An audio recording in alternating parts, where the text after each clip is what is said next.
Time for the KSL in depth. You might have heard us talking about the avalanche danger today and thought, yeah, hear this every winter. Well, we don't want to be the radio station that cried wolf, but there is a good reason to lean in, to listen close for the next couple of minutes. We've just received a pretty eye-opening video from the Utah Avalanche Center.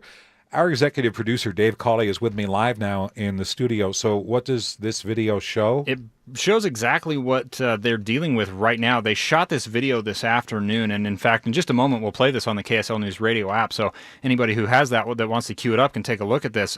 The forecasters in this video, Trent Meisenheimer and Mark Staples, they went up onto the ridgeline and were intentionally triggering avalanches, and it's amazing to see in this video how little effort it takes for them to do that. Well, usually I think of triggering avalanches and they blow off explosives. That, or the old stereotype of recoil, right? No, that doesn't actually work. But in this case, they're showing if you were up doing some turns on some fresh powder that fell, how easy would it be to get caught? And I'll cue this up right now if you want to show this video right now on the app, Jeff. Oh, huge collapse!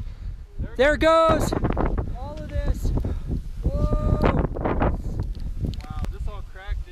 Yeah, huge collapse. There it goes.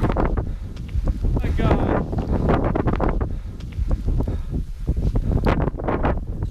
Now, what just happened there goes another piece. That's everything. That's it, all of it.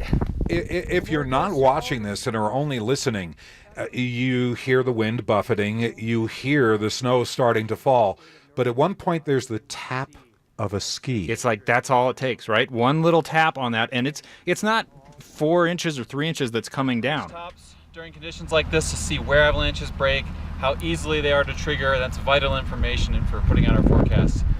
Equally as important is to make sure that no one is below. Right, so nobody below, because as they're setting this stuff off, if you were downslope of that, as that wall of snow and debris hits you, almost every winter, right, we lose lives. And so the Avalanche Center is basically saying right now all of the mountains are at high avalanche danger. That's one step below the highest level, which is extreme.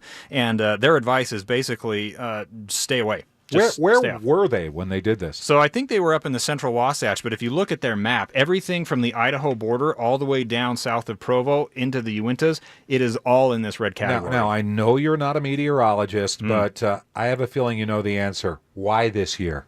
So it's really strange. We had that really dry start in November. The little bit of snow that fell, it wasn't very strong. And then you had this last storm cycle that dumped a lot of heavy wet snow on top of it. So you have, and again, I'm not the expert here, but you have a really weak layer on the bottom, a really heavy load on top that's unstable. It takes several days and some, freeze-thaw cycles for that to kind of even out and become one solid mass, as opposed to like layer cake, which is what you're looking at. So right we're now. having an atypical winter, and what you get is an atypical avalanche risk. Right, and a good reason to always make sure, because people have been waiting for this snow for weeks, months, and it's here, and they want to go take advantage of it, but safety first.